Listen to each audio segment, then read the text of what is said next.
What's going on, everybody? This is City Wrestling Radio, and this is our The Horror Show at Extreme Rules post-show. I get that correct? Yeah, it was a mouthful, but you got it right. The Horror Show. Horror show. Yeah, there's nobody whoring themselves here on today's show, unless you wanted to like, share, or subscribe at CWR415, Facebook, Twitter, and Instagram. But nonetheless, we are here to talk about WWE The Horror Show at Extreme Rules. It happened last night. Jose, yes. You were here. Sorry, I'm your host, Korey Smith. You are my co-host, returning once again. We are finally back on Sunday nights or Monday morning. Technically Monday mornings. I just gave everything away in episode 1. Technically back. Pull the curtain back. Monday mornings. I'm Korey Smith, your Jose Oseguera. How are you today? Very good, very good. How are you doing? And how is everybody out there doing? How are y'all doing? I'm doing pretty good. Like I said, Extreme Rules happened. What did you think of the show overall? It fit its name. It was a horror show. Not gonna waste any time today. Yeah, no, it's there was watching it, like I was going into it like this is gonna suck, and maybe that's why I was pleasantly surprised in some parts of the show. There were some parts of the show where I was like, wow, all right, like that was genuinely good. But that part, and we'll get into all of the matches. But there was some really overall, it was kind of like just like nothing did nothing for me show right there. You know what I mean? Like it did, like it was like, It was right above a weekday show. Your Raws and SmackDowns, it was right above that. It was entertaining, and I'll say that. You know what I mean? And there was some actually good wrestling on the show, but questionable finishes all around. Yeah. No, that's not debatable at all. Some of the finishes were extremely fucked, but none of these matches I wrote down, and I was like, but that's the thing, is like that's the finishes kind of fucked up these matches. Like you had all these matches that were really good, but then the finishes were kind of crap. Yeah. So was first there was a pre-show, Kevin Owens versus Buddy Murphy. Yeah. I did not see this match. I did not see it either. I thought that might have been on the main show, but it was on the pre-show. Is it still called the pre-show? The pre-game show, the pre-show, I don't know what Vince wants to Do call they still have that, or because I think didn't get the kickoff show now? Okay. Yeah, I didn't get my YouTube alert saying, "Hey, the kickoff show is beginning." Someone's slacking over there. WWE gotta, or maybe I was unsubscribed. I don't know.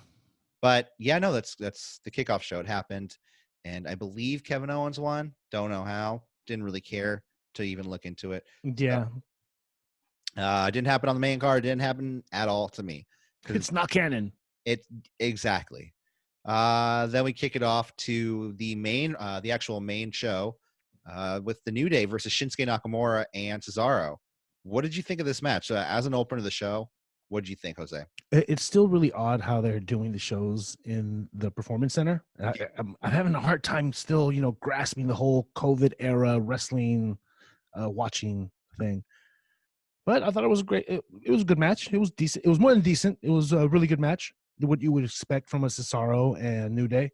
That's the thing too, is like you put the New Day in an opener for a pay-per-view, they are going to deliver every single time.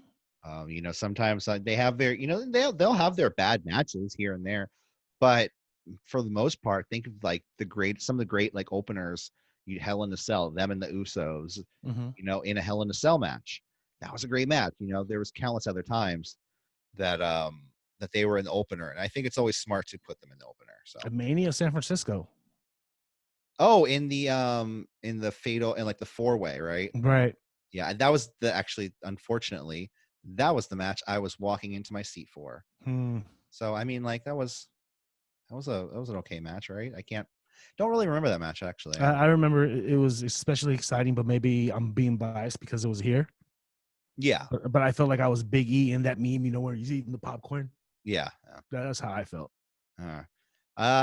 So New Day, Shinsuke Nakamura and Cesaro kicked it off. Both teams begin to go out. It's a tables match, by the way. So, I mean, for a tables match, this was good. Cesaro and Shinsuke have the early advantage on the New Day, but the New Day are actually the first people to grab the table and put it in the ring, running shotgun drop kicks to both Shinsuke Nakamura and Cesaro on the outside.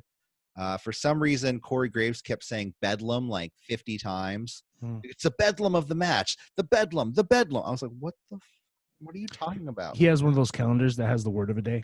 Yeah, he's just like, I need to get it in 3 more times tonight, Michael. He's just like, Michael Cole's just like, whatever, just get it in. I don't care. The match breaks down kind of to some sloppiness, though, at one point where all men are seemingly, they kind of all don't know what to do with each other. I think Kofi and Cesaro go on one side, Big E and Shinsuke go to the other side, and they all kind of botch at the same time. So it just kind of threw me off. Big E launched Kofi to the outside in hopes of smashing Cesaro through a table, but that's when Shinsuke Nakamura and Cesaro grab a table and kind of just like lightly like make sure Kofi just runs into it. Kofi doesn't it's not like they knocked him down midway through the air. It's like Kofi landed on his feet and they were just like, Yeah, and he kind of like, did you see that one movie where Ben Stiller rubs his face on the guy's sweaty stomach? Oh, yeah. What was that? I wasn't. What About Mary? Something About Mary? No. I don't. Or was it? I don't know. But anyways. Yeah, but it was that. That's what Kofi did to the table. It's smushed his cheek. It just kind of, New Day set up the table on top of another table at one point.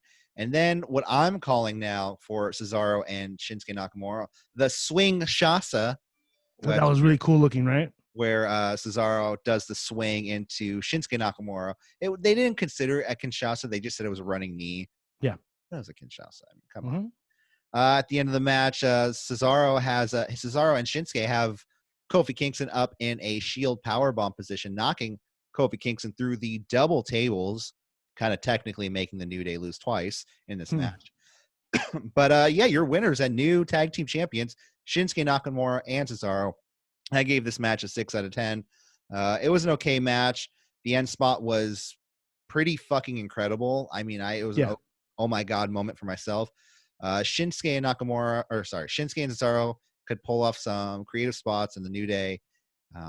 They are actually closer than I thought to becoming holding the most tag team title reigns in WWE history. What's the record? I thought it was 10, right? That's what I thought. Is that with Demolition? Road Warriors? I think it's Demolition. Because there's a reason why they want them to get the there was a reason why they wanted them to do that. So I mean, I could be wrong. Wrong. So overall, what do you think of this match? Cool match. Not great, but a really good spot to end the match. I had a fun time. Yeah. I have no complaints. Yeah, it was a good match. It was the best match to open the show. The only complaint that I have is that they're making Cesaro a tag champ again. Yeah, it's funny. I even called these guys the Bar 2.0. Because they're even a certain point where they like did the fist bump, kind of like the Bar used to do. So I don't know, It's a fist bump without the thumbs. Exactly. Backstage, we have the Kabuki Warriors and Alexa Bliss trying to motivate Nikki Cross. This was a really weird. It was actually kind of funny. I don't know. There was a point where Alexa Bliss is sitting there trying to motivate Nikki Cross, because if you haven't watched SmackDown in the last couple of weeks, the storyline is Nikki Cross has no motivation in herself. So it's just like last couple of weeks she's just like, I can't win. How can I get behind Nikki Cross if she can't get behind herself? If she can't get behind herself. Like, I get there's times where it's like, you have a friend and they're down on themselves and you're like, hey girl, or hey dude, you can win this, But like at the end of the day, it's just like, I really hope they get it together. Yeah. You know what I mean? It's not like you're sitting there like, this is the best thing ever. Like, I'm going to get behind this. And I hope Nikki gets it together, but the past couple of weeks, they haven't been building her up to be a contender for the title. So yeah. And you think that you want a threat to threaten for the title. You know what I mean? They're just, I don't know. It's backwards thinking. I don't get it.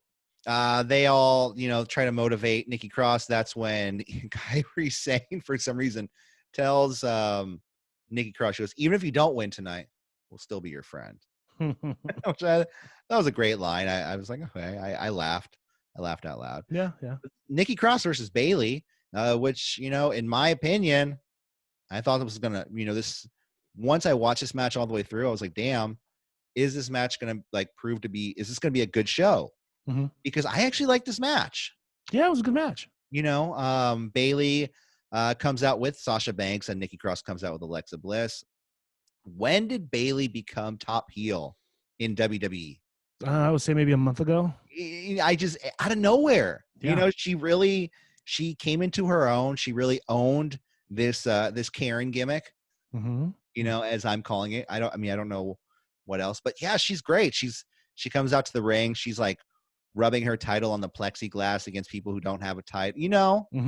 She's great. I love Bayley.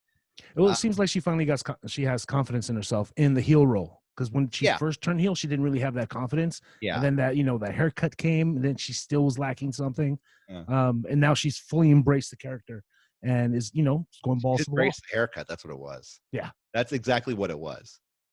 So Bayley, though, in charge early in this match, taunting Nikki Cross because, this past couple of weeks, she's been built as a loser. So, she's sitting there just pushing her face down, like, come on, tag your partner. Oh, you can't tag your partner. So I don't know. Swinging neck breaker to Bayley, followed by a kick out, tornado DDT, bunch of body cross bodies everywhere. Bayley slams Nikki into the plexiglass. Bayley then takes over with a bunch of slow headlocks because when you're a heel in WWE, you got to have some slow headlocks. You grind, yeah. Nikki escapes Bayley by crawling under the ring. It's when I love Sasha at ringside because she is just the dorkiest person, but trying to act like the most kayfabe ever. Yeah. Because Nikki Cross runs under the ring, comes out the other side, and Sasha goes, "Oh my God!" just out loud. It was the best thing ever. If there's something to come out of these COVID matches, is that you really hear the communication and the acting that goes on in ring. My favorite part.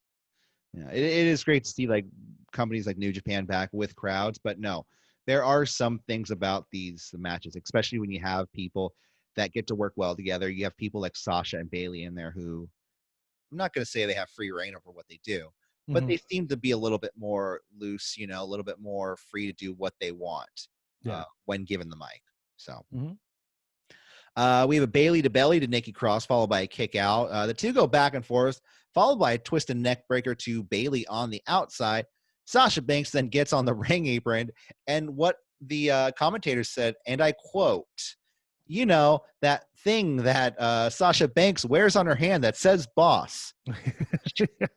Is reminiscent of brass knuckles. She throws it into the ring, or she hands it to Bayley. Bayley hits Nikki Cross with it, gets the pin and the win. And I just thought that was funny because I was just like, it's a 4-finger ring. Yeah, just say that diamond encrusted 4-finger ring. Oh my God, But they had that thing that says boss that Sasha Banks wears on her hand. They might have had a brain fart. What are those things called? It's called 90s. Michael Cole. You know what I mean? Mm-hmm. This was a great match. This is a really good match, ruined by the finish. I give it a 6 out of 10, another 6 out of 10 for the night. Yeah, no, I like the finish. Classic heel, classic old school, here you go. Brass knucks under the tights. Yeah, I liked it. It was cool. Yeah. Hold on 1 second. There we go. So it was ruined by the finish. Nikki Cross actually looked really, really good in this match.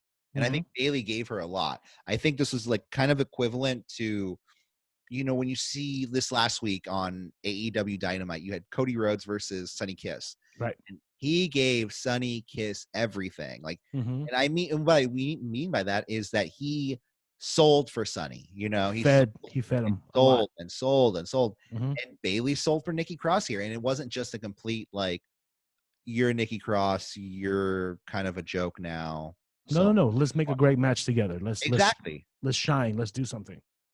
Exactly. So, like I said, the only thing about this match was the BS ending, main roster finish, where both people have to look good. So Nikki Cross got screwed, and you don't know if she can actually beat Bayley. So I don't know. I just have these two have a finish. Just have a finish. Yeah, no, I think that has a lot to do with this being one of those, crumple up, throwaway, like why can't pay-per-view shows.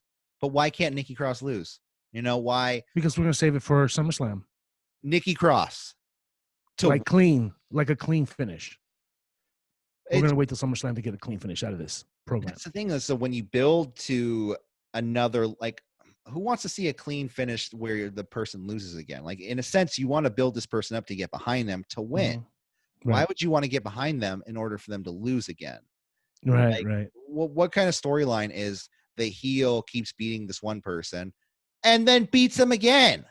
Well, what federation are you talking about? We're not talking about AEW here. No, I know. But at the same time, it's just, I don't know. Sometimes to me, it's completely ridiculous. And But like you said, what federation are we talking about? It's the WWE, buddy. And that's what we get. And eventually we're going to get that the Sasha Banks Bailey split, right? Eventually.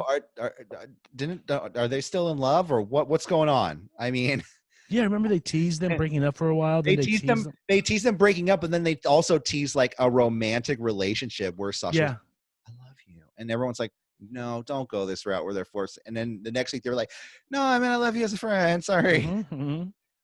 Which, if they were going to play it out like Sasha was like, well, I got really nervous. And then I said, I only love you as a friend. But like, no. See, what federation are we talking about again? That's some soap opera, like, no, I was really lying the second time. That was really my twin sister. Kasha Banks. Kasha Fanks. Kasha Banks. Kasha. No, for some reason she has a different last name too. Kasha Fanks. Because WWE doesn't really get it. She's her sister. She can't have the same name. Come on, pal. Yeah. So different dads. Like I said, Bailey quietly becoming the best heel that WWE has to offer. Next up, we have the Firefly Funhouse. The Horror Show edition. This was just before the match. All night they were building to the swamp match, the swamp booty match. Mm-hmm. And this is where Bray is kind of introducing the show as Dracula. He's kind of like a vampire, not really Dracula, kind of vampire-esque. Like Crypt Keeper. Like vibe. If Bray Wyatt in real life was bitten by a cartoon vampire, that's what this would be.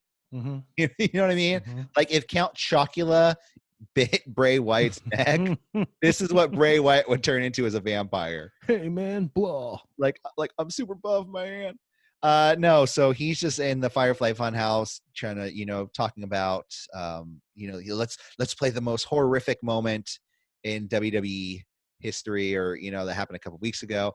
And then they play the karaoke segment from a couple weeks ago on SmackDown. Yeah, which was, by God, a horrible segment. Oh yeah, it was totally. When I saw that, I was like, are they rerunning an episode of the Attitude Era? What's going on? Here's the thing: is that WWE is trying to spin it as, what are you talking about? We put that out there as a joke. Yeah. No, you guys put that out there to be serious, and then everyone said this fucking sucks, and now you guys are like, it sucks. That's why we made it. We made it so you guys can tell us it sucks, and we're gonna laugh about it. Bray Wyatt, you guys like Bray Wyatt? Swamp match, right? Hey guys, let's worry about that. We wrote this joke first, so we had to do this. Yeah, at the beginning. No. I mean, they're trying to rework it. They're trying to get people behind them. They realize they made a mistake. So, but at the same time, I'm not buying it by any means. That's when Bray is frustrated with Rabbit. He tells him to play the right footage, but no video plays at all after that. Odd. So, I mean, it is the Firefly Funhouse. Anything is to be expected, including technical difficulties. Right. Next up, we are informed that Apollo Crews is not there. What? And he cannot compete tonight due to not passing a physical exam. What? Because, those physicals are just being issued out every time you go to work now. Mm-hmm. And if you don't pass the physical, you can't work. And some people get a physical if they're not feeling good nowadays, because there's that. I don't fucking know. I don't know. Does he have COVID?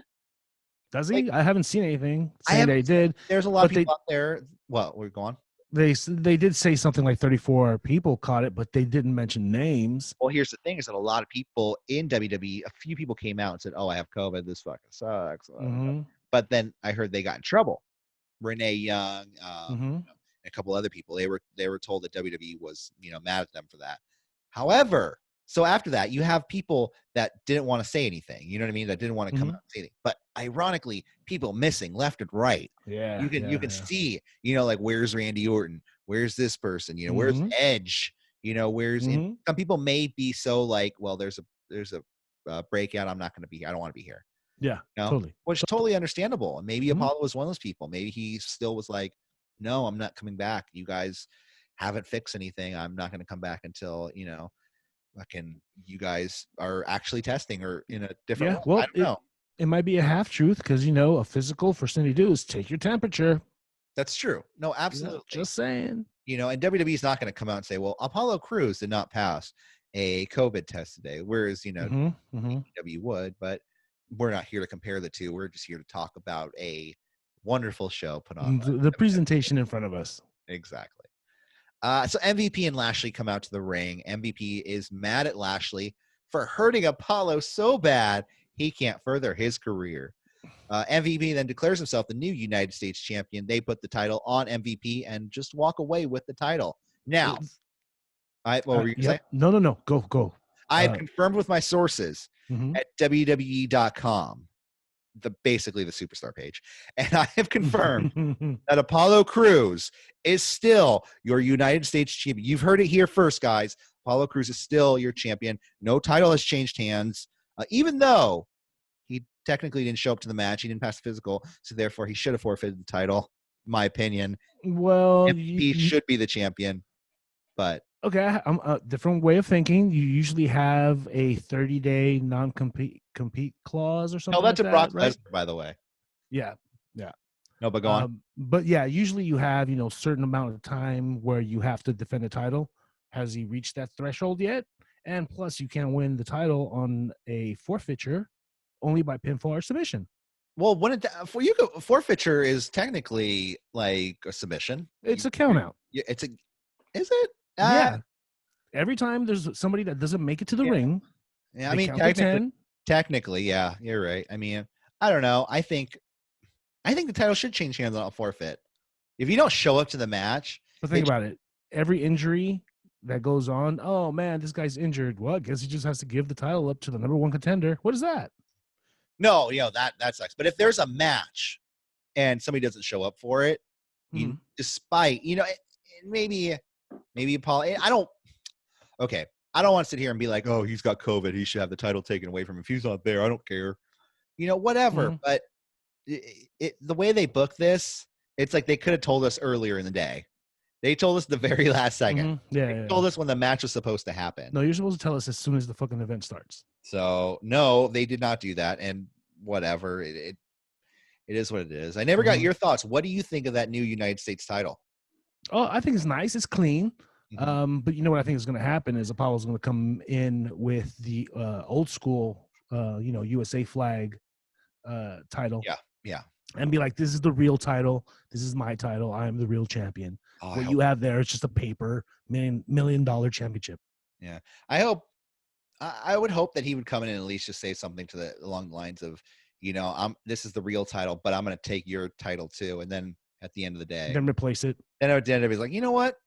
This title is actually pretty nice. It's a nice title. It's a cool update. I like it. It is very, it's very modern, sleek looking. So I kind of miss I can't believe I'm saying this, but I kind of miss the Stars and Stripes.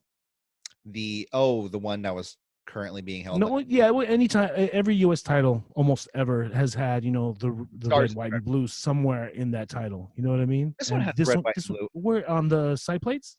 It's not together. It's just like there's blue here, there's red here, there's white here. Okay. You know what I mean? That's why it kind of doesn't feel like a U.S. title. Yeah, no, the one in WCW had the miniature U.S. flag in the middle. I held that title actually with Diamond Dallas Page. Nice. That was a cool moment in history. Did Diamond Dallas test positive? Did we know that? Yes, he did. Yeah, he did. Best wishes to the Diamond to the Page family. Right. the Diamond Dallas Page family. Yeah. And everyone recovering. Because I think, kind of the house that some people were living in, the recovery house, they call it. Yeah. A few people had it. So. And they were being careful too. I think Jake had it. I think he was staying there. So. Yeah. No, I remember a video on Twitter where Jake left them like his water and his tea and some cup of noodles in a chair right in front of his door. Yeah. And they backed away. That's when he opened it up like, oh, thanks for the lunch, Diamond.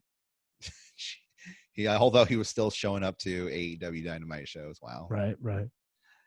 Next up, oy vey, here we go. It's the Eye for an Eye match. Ay Dios. Ay Dios mío, indeed Dios. Right when they announced it was an Eye for an Eye match, I was like, oh no. Just when I was figuring out, I was trying to figure out how they were going to get around this in some weird way. They actually went through some weird finish where somebody lost their eyeball. Well, that was the point of the match, right? Yeah, it was. But nobody expected an eyeball to fall out of somebody's head and start bouncing in the ring, right? Nobody expected that, right? But there was an eyeball. Did you see the eyeball? Yeah. I didn't see it. I heard it. I heard about it afterward. Well, I thought I was seeing things. I was like, no, that can't be it. I think he had a marble in his hand.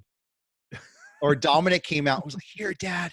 Yeah. I forget where it was, but I thought it was, my eyes playing tricks on me. Then I hear online that everybody was like, did you see the eyeball? I was like, no way, that was real. Yeah. So I'm going to go back and look again. Your mind was not playing tricks on you. Apparently, a lot of people are talking about there was something round in Ray's hand after his eye. But anyways, let's go through the match. Seth pulls out a pair of pliers when he comes out to the ring, although I don't think they were ever used. Yeah, I don't know. I remember seeing that. I don't know how you're going to get an eyeball out with pliers. I mean, maybe with needle nose pliers. That would make sense. But these were like the giant pliers with the just like you're not going to get that in. And I'm not trying to be cynical and be weird. No, I know what you're saying. Yeah. Look at the dimension of your skull where your eye is. Yeah. Can that fit in there? No. Seth, what are you thinking, man?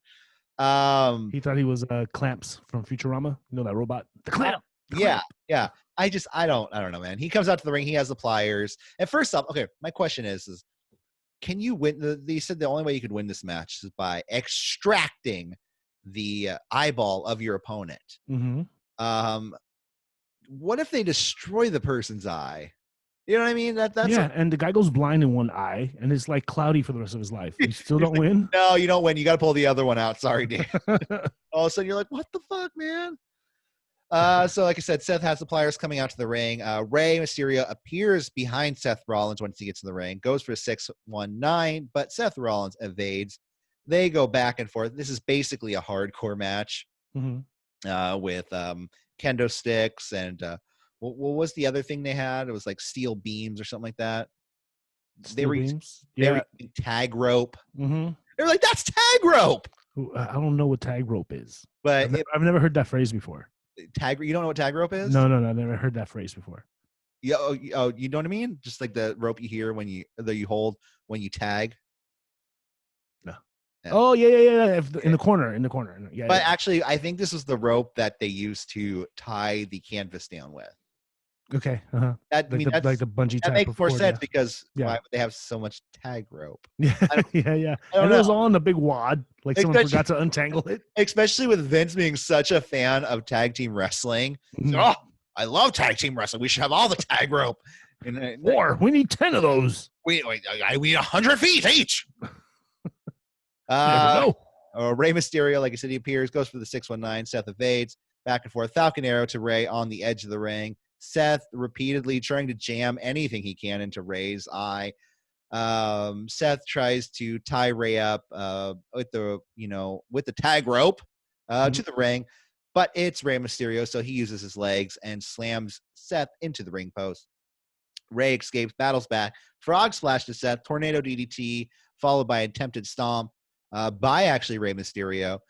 Sliding Canadian Destroyer to Seth Rollins. This was actually a pretty damn good match considering the wrestling happening in the.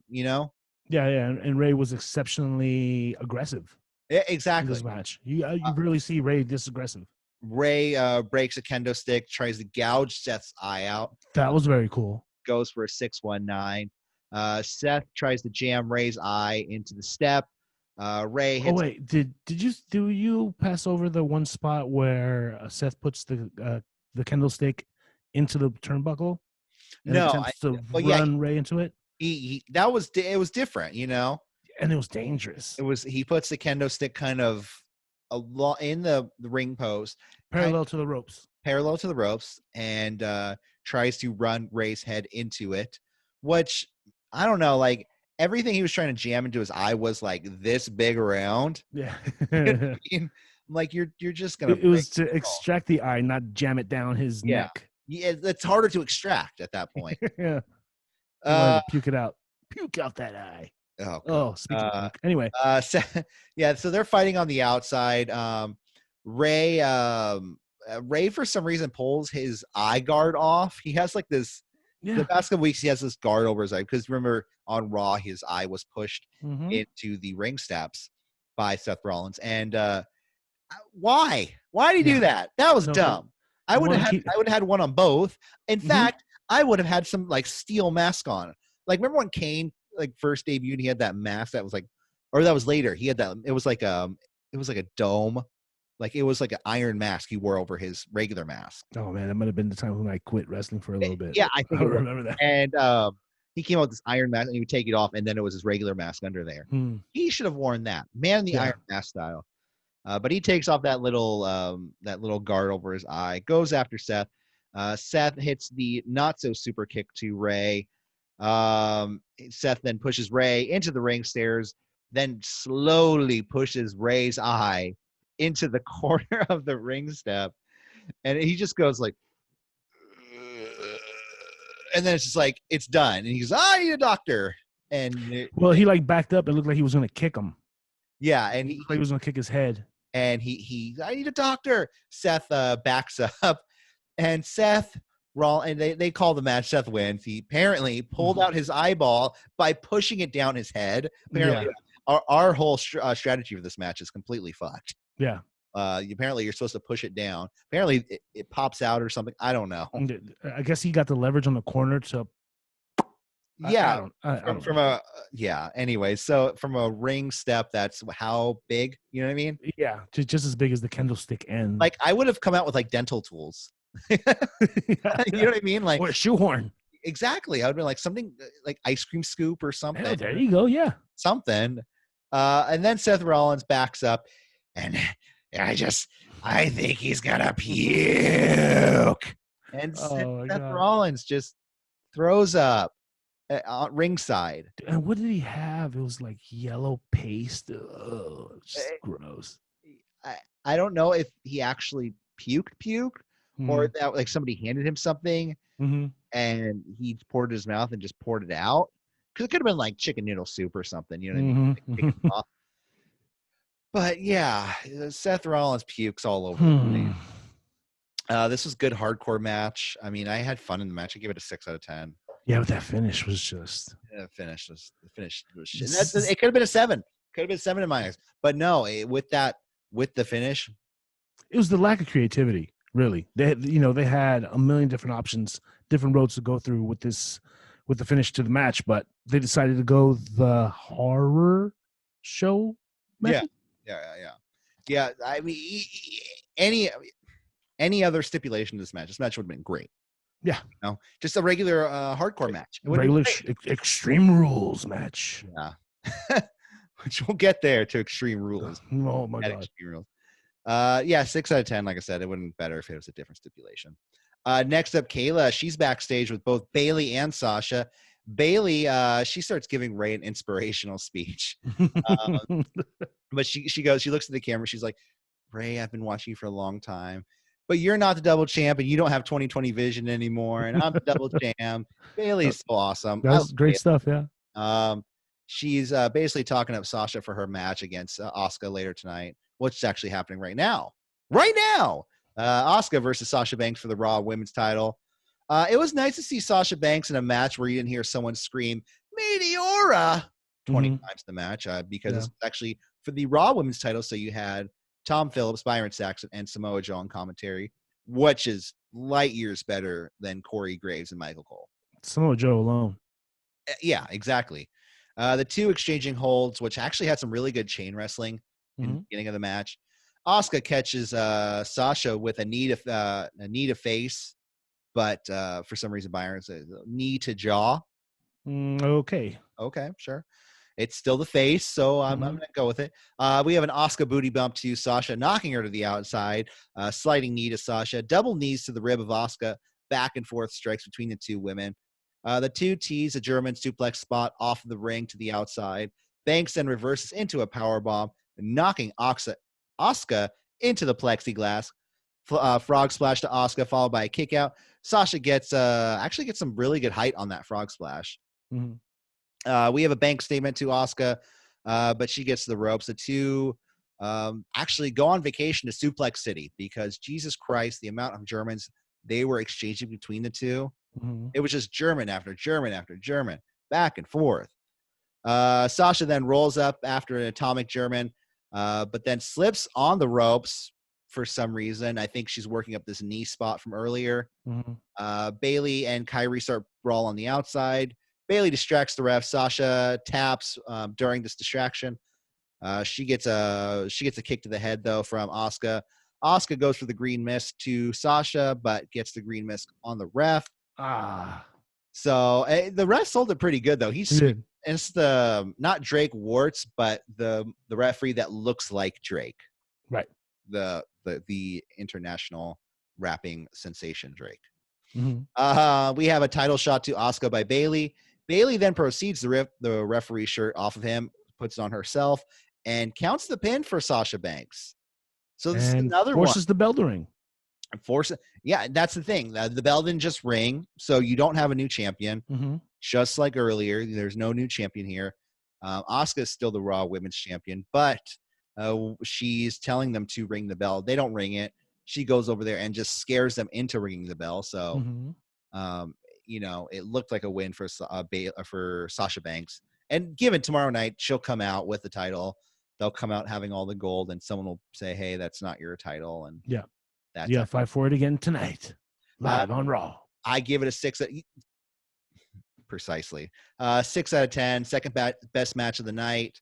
A lot of fuckery, I think. 100+ people getting involved. Like I said, be sure there'll be a rematch tomorrow night. Charlie update with a medical condition on Rey Mysterio. Is he okay? What was she saying? Globalization? Yeah, I don't know. And then the tendons were separated, but they could be reattached. It got too for WWE. They just wanted to spell everything out for us. You know, instead of just saying Ray's eye's pretty fucked. Yeah, following that, his eye being extracted earlier. Just say he's taken to the local hospital for surgery. Exactly. Let's see. So stay posted on WWE.com for updates. Drew McIntyre versus Dolph Ziggler. And the story of this match is Dolph gets to pick the stipulation, but didn't get to pick it until going into this match. And Jesus Christ, Dolph Ziggler was almost the smartest guy here in WWE ever. Because he comes out and says, it's an Extreme Rules match, but just for me. For you, it's just a regular wrestling match. And if there's a countout or DQ on your end, you lose the title. So referee, get it all straight in your head because I know you might get lost. The only thing that would be better would be a Dolph Ziggler wins match. No matter the outcome, I win. No matter the outcome, I win the title. If you punch me, Drew, I win the title. If I Irish whip you into the corner, I win the title. No, I would just make it all up, and make it just like, if you move, if you breathe, Drew, I win the title. If I get a 1 count on you, I win. The fastest match in history. The one thing about this match, it was too fucking long, man. Yeah, it was really long. It was way too long. They could have ended a lot sooner, but they had to make some time up because they knew. You had to fill. Because this was the actual main event wrestling match of the night. Because the actual main event wasn't a real wrestling match. Right. It was a movie, right? Yeah, totally. It was, an add-on. It was a bonus if you bought the pay-per-view, you got this match as a bonus. Which, yeah, we'll get into it. So let's see. Drew beating down on Dolph. They battle. They fucking, I don't know, man. I can go through the whole match, but it was just like back and forth for too long, you know? Yeah. Dolph would get chair shots on Drew. Drew would battle back with a reverse Alabama slam. Drew would, take him to the outside, try to get a count out win. Nice elbow spot off the top. Yeah, exactly. Out to the ground. Yeah. No, there was that cool table spot. Yeah. And zigzag, there was a bunch of cool spots in the match. But what about it was super notable? It was just these guys who, like, Drew's been kind of built as the champion, and he's been built semi-well. He's been built, like, book strong. Right. But Dolph Ziggler, like, how are you supposed to get into a Dolph Ziggler match? Anytime Dolph Ziggler's put into a match, I'm automatically thinking, no, I'm not supposed to care. Unless it was like 2016, 17. Yeah. Let's see. The finish of this match, though, I love there was a good spot. There was a famouser to a zigzag to a Uranagi onto a chair, which is basically a rock bottom if you don't know. And Dolph just yells, "Why won't you die?" I know. Hindering back to recalling Austin Powers. Right. That's what I thought, right? That was an Austin Powers. Yeah, totally. Austin Powers, the spy who shagged me. Why won't you die? Then Dolph starts his own countdown, gonna go for something, but Drew hits a Claymore out of nowhere. It was a fucking sweet looking Claymore. It was super kick reversed, or a super kick was coming, but the Claymore out of nowhere. Yeah. And he gets the pin and the win on Dolph Ziggler. I actually gave this match a 7 out of 10. Sorry, earlier I said Sasha was the second best match of the night. That was the third best match of the night. This is actually the best match of the night. All in all, I mean, it was a really good match. I think this is better than Nikki Cross and Bayley for sure. Yeah. No, this was the number one match of the night. I mean, it was probably, like right there, Bayley and Nikki right there with. It was the finish that actually made sense. And it was a decisive finish. Yeah. It wasn't like, oh, well, he kind of won the title, but he didn't. But, for some reason there was, I don't know. There was a DQ. You didn't say there was no DQ if someone didn't come out, something like that. Yeah. So it was at least a decisive win. I give it a 7 out of 10. I really liked the match. The rules made sense. The match made sense. And it was smart. And it was smart. Yeah, exactly. Like I said, the only smarter rule would be a Dolph Ziggler wins match. Yeah, exactly. So, and then we get to what is considered the main event of the show. But it's not a wrestling match. It's a movie, like we were saying earlier. Things like this, movies in WWE, I enjoy. I don't enjoy as the main event, though. Right. It should be a middle of the road, maybe a setup to the main event. But see, that's the thing, is that with WWE, they're saying the main event's at another pay-per-view. You know what I'm saying? Yeah. So they're saying this is the setup to the next match. So this was the swamp fight match, which I'm calling the swamp booty match. Because a lot of it, any fighting in it was kind of booty. It was just slamming into the swamp. Bray was not in the fighting. Almost what? No. 10% at most. There was a lot of things in this that they could have done better too. But it's the writing. It's all just like, well, I would have read this. Not even the fighting part. It's anyways. I don't know. I'm getting too into it so far. Yeah. Let's just admit that this is the new normal for shelter in place times. I think these should be on like WWE.com though. These kind of segments. You know what I mean? Maybe I'll take that. Raw, maybe SmackDown. But I don't know. Main event on a pay-per-view. No, you feel kind of gypped afterwards. Yeah, exactly. But it was kind of fun. What it was is Braun. So Braun and Bray are battling at the Wyatt compound, which apparently Randy Orton didn't burn down completely years ago. Well, he burned down Abigail's house, but he didn't burn down the cottage next door. That wasn't her whole property. Yeah. Which Abigail made an appearance for the first time in a while. It's the Bray multiverse. So Bray pulls up, I'm assuming in a truck, to the swamp. coming out with his camo hat on. It was either a truck or a Humvee. Yeah, that thing was massive. I could see it coming in. Oh, I didn't even see the shape of the vehicle. It's a big one. It was just massive. It was just huge. So a bunch of guys attack Braun. It cuts to the Firefly Funhouse. Dracula cheering on Braun. Oh, wait. He got hit with a shovel. Oh, I haven't got to that part yet. Oh, okay. Yeah. No, he was attacked at first by a bunch of random geeks. Right. Geeks. Oh, right. And then it went into that Firefly Funhouse. Yeah. Mm-hmm. And then Braun, like you said, is hit with a shovel. And who is he hit by? But none other than himself. He's hit by Braun Strowman. And I was like, oh my God. I fucking started cracking up because it's so ridiculous that I actually enjoyed it for a second.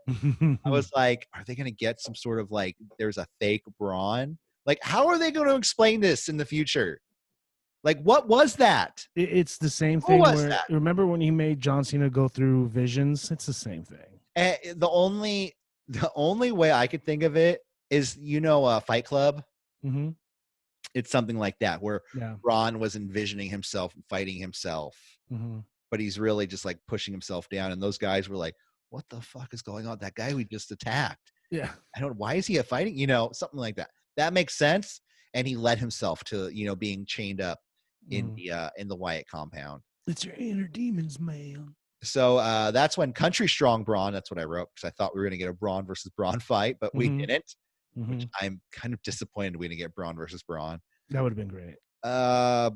Bray starts talking, welcoming him back to his home. Bray says that Braun's success is only temporary, that the human race is a bacteria, an infection.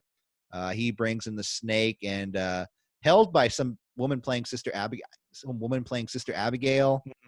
And I haven't even got to the good Sister Abigail part.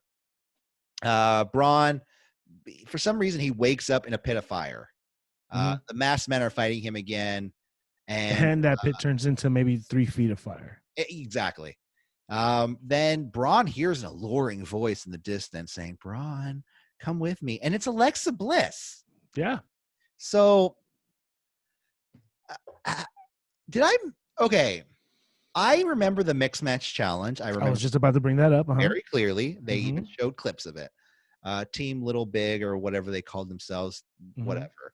Team Weird Sex Fantasy. I don't know. Right.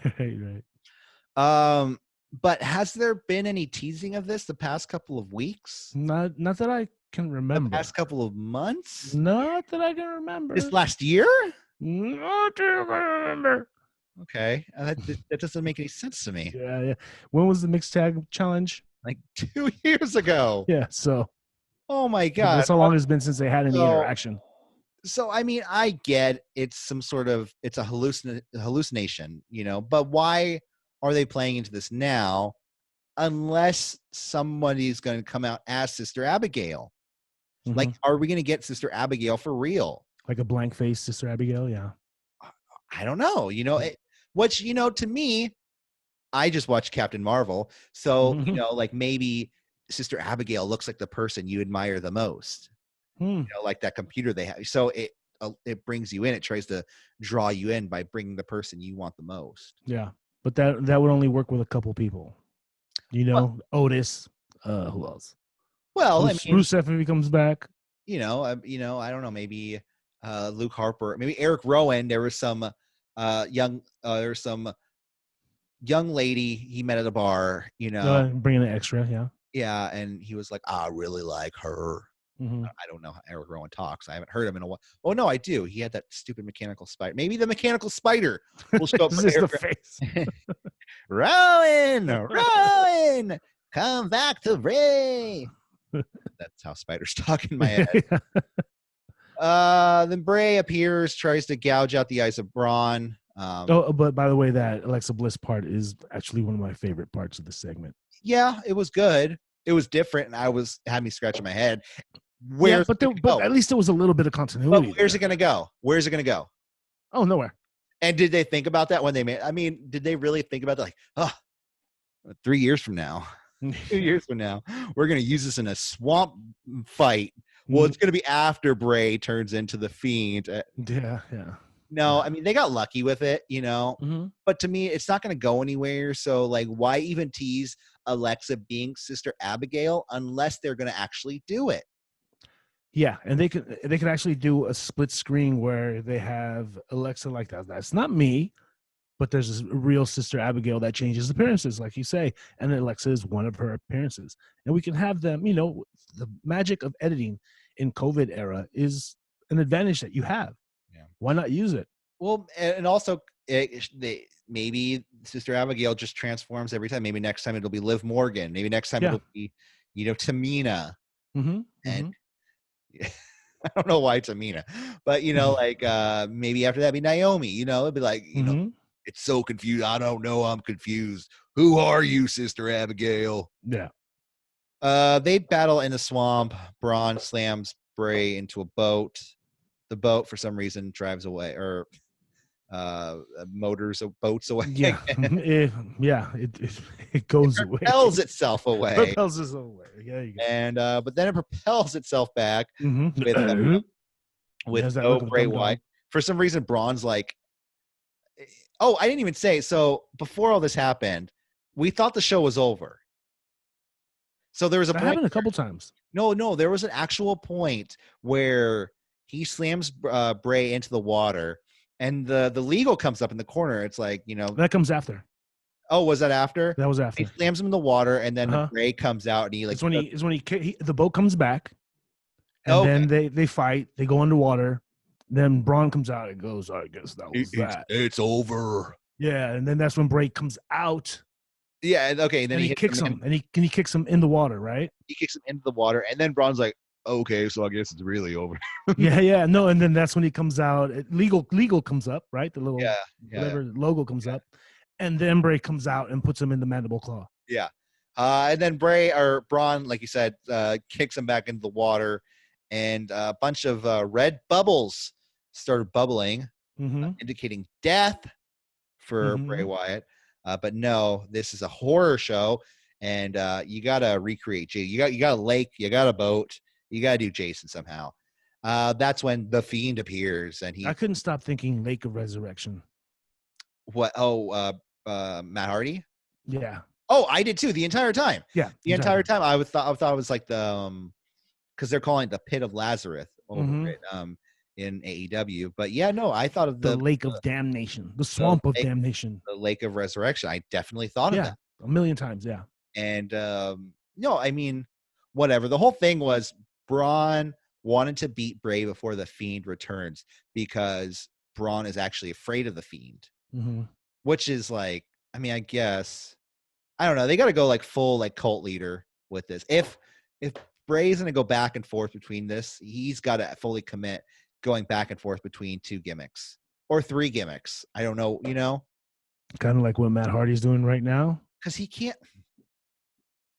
Yeah, I mean, no, with Matt Hardy, it's like, it's stupid. It's like they're playing it as dumb. But fun, yeah. Like he can drink this water and turn into whoever he wants, whereas Bray is like it's supposed to be taken seriously. Like it's like the demon who's supposed to show up, and then all next week he's everyone thinks he's this show host on a kids show, and the next week he's a cult leader. Yeah. Like what? Which one is it? So, this is not a real wrestling match at all. This is This is like on the same level, like I said, the Firefly Funhouse match at WrestleMania, but I did enjoy the Firefly Funhouse match more. Yeah, me too. But you know what this does, though? That's a positive. It shows that either the Fiend, A, or Bray Wyatt, B, do not care much about the world title or the Universal title. Yeah, they care more about they care more about the actual horrors that they're gonna horror. There goes that word again. That they're gonna impose on somebody. It's a horror show, buddy. Yeah, the hurt that they're gonna do on people. That's what they're more concerned with, or bringing in a crew because it feels like he wants crew, right? What? Bray Wyatt, like bringing the past couple matches, he's been wanting more. He's been wanting to bring somebody into the family, but they all been like, "No, I'm not gonna join you." Well, so he had that whole the sister. Who's playing sister? Who's Sister Abigail? Yeah. You know what I'm saying? Mm-hmm. Like they have the Sister Abigail character who they could put with him, and it would actually be good because if they do it right, you know, if they have a situation, let's say Liv Morgan. Okay, I'm gonna write this. Not down. even Liv Morgan. You can actually put a lucha mask on any woman. See, I wrote Liv Morgan. Okay. Okay. You could put a lucha mask on any woman in the entire federation. And oh God, what was her name? What was the woman who wears the lucha mask? She like Catalina. Just have it be Catalina. She's already wearing a mask. Yeah. So you're saying just use anyone and have them wear a mask and have and then once every blue moon they take the mask off and it's Liv Morgan, or it's Alexa Bliss. Yeah, or it's I don't know. Tamina.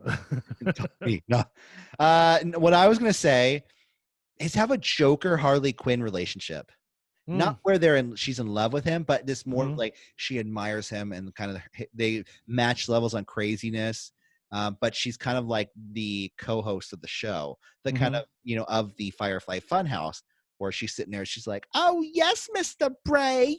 I got you. And what's a good jumping point for that to happen is have her kind of lean towards hooking up with what's her name again? Ruby Riott. And then have her turn again. Like I never wanted to be. Come on, I beat you up weeks ago. But Ruby Riott's the one that turned on her first, right? Yeah. Like Liv never really actually made a turn. She's been struggling for a long time. Yeah. And this just that relationship makes her snap. You gotta have everyone, aka Harley Quinn. Just everyone beat down on Liv Morgan for like a week. And then, not like everyone come out and beat her up, but just like her friends, like she's like she thinks like her friends are talking crap about her. She gets beaten a match. She can't buy a win. Ruby Riott like walks away from her. She's like, I don't want to be your friend. One day she snaps. Yeah, exactly. She just snaps, and all of a sudden she sees the light that the Firefly Funhouse brought. The Fireflies drew her to the Wyatt compound, and next she has pink hair. I'm down with it. I mean, I liked the Harley Quinn look. I'm not going to say it wasn't. And she's the one that pulled it off the best. Yes. In memory. Yeah. Well, besides Margot Robbie. Oh, well, yeah. No, I'm talking about in wrestling. You know what I mean? Yeah. Alexa did a good job as Alexa did a good job. Liv did a good job when she first came out. Yeah. They're both short blonde girls, so it's pretty much the same thing at the end of the day. So yeah, it was a cool movie, I guess. Yeah. Yeah, Suicide Squad was a good movie, right? Did you ever see Birds of Prey? I never saw that. No, I haven't seen it. I never saw that. That'd probably be my weekly. I'm doing this new thing, like I said earlier, where I'm watching a new movie every week. So maybe I'll watch that soon. As soon as it's on Showtime or HBO, I'll watch it. Yeah. The horror show at Extreme Rules. Overall I give the show 6.5 out of 10. Got to get technical here with the whole show. Because like I said, some of the matches could have been like this could have been a really, really, really good show. It could have been, yeah. It fixed 3 finishes. Yeah. Yeah. And it could have been a great show. 3 finishes and a bar, or just minus a barf. Minus a barf, it would have been that was pretty. It was 2 finishes minus a barf. Yeah, that puts you up. Oh, well, if you had a 6.5, that's 7, 8. That's a 9. Yeah, if you added an Okada to the show just by default, it would have made it a good show with everything. Yeah, and I would have liked to see a couple Mexicans on the show.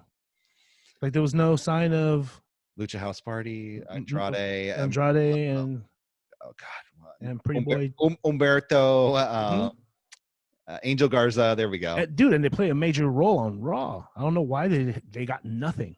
Well, where are they? You know what I mean? Like, they have been on Raw, so I don't know. They're featured prominently on Raw. They could have had a Raw tag title match. They had like 5 matches on the show, which given the show was like 2.5 hours, whatever. 2:45. 2:45. Okay. It went by pretty fast. There was no point.